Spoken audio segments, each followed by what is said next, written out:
วดออกมาหาข่อยในข่อยมีหยังสิเว้านำเจ้าอยู่ฮานเก้านี่แหละโดย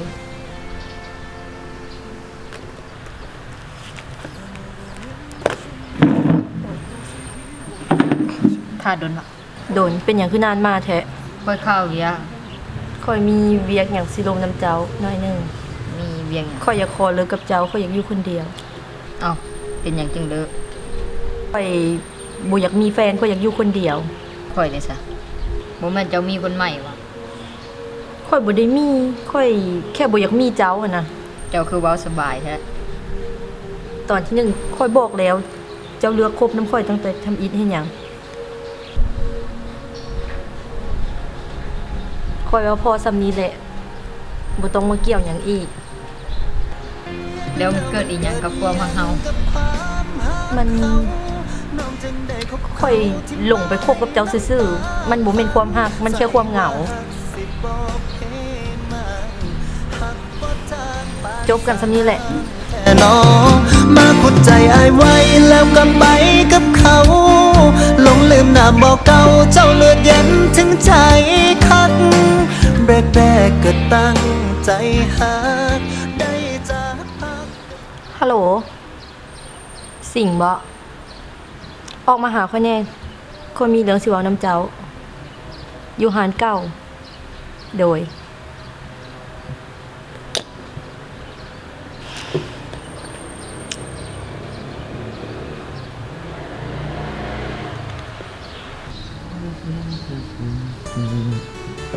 นี่อย่างที่นัดเขามามื้อนี้ คือนานมาแท้ รถติดน่ะ ข่อยมีเรื่องสิบอกเจ้า สิบ่ฮักแขวนปะ ข่อยสิขอเลิกกับเจ้า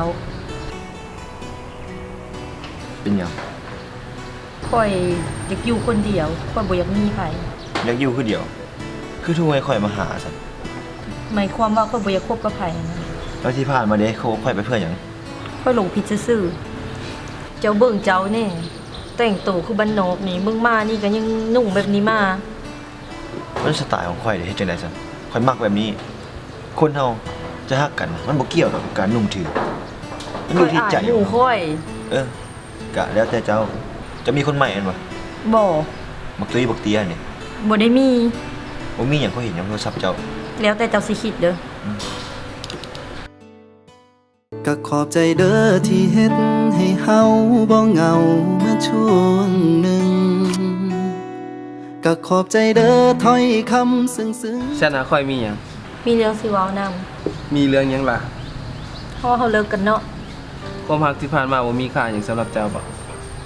บ่เลย และอ้ายบ่ดีบันไดล่ะ มึงก็เบิ่งมึงเนี่ยตุยกับตุยเตียกับเตียดำกับดำเล่กับเล่หัวกับโปก โอ้อีห่านี่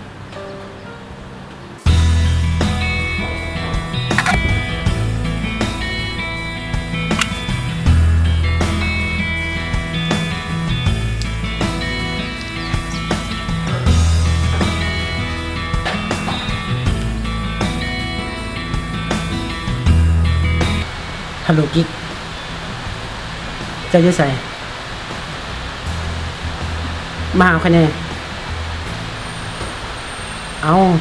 อยู่บนเก่านี่เด้เพิ่นเขาเคยกินอาหารร่วมกันโอเค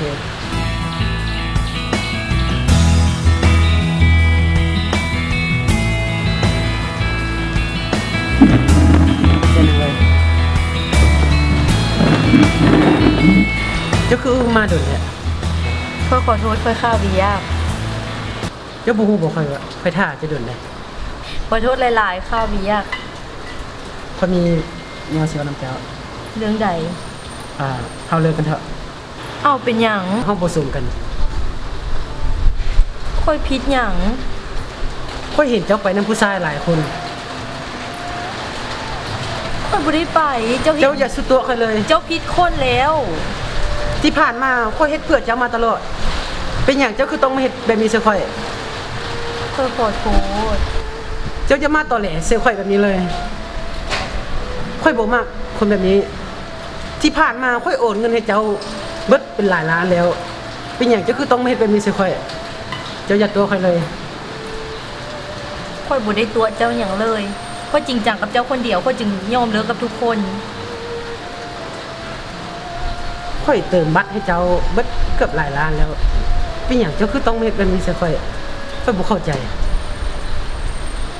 ค่อยขอโทษที่ผ่านมา เจ้าค่อยเซ็ตเนี่ยไอ้กับเจ้าดีนะค่อยคิดว่ามีตัวเจ้าหลาย ค่อยขอโทษอย่าเลิกกับค่อยเลย เขาคือสิบ่สมกันเลยเขาเลิกกันซะ เจ๊ นับแต่นี้เป็นต้นไป เจ้าอย่าแชทมาหาค่อยอีกเด้อ 我们不一样，每一个人都有不同的境遇。我们在这里，在这里等你。我们不一样，虽然会经历不同的事情，我们都希望来生还能相遇。这么多年的兄弟，有谁比我更了解你？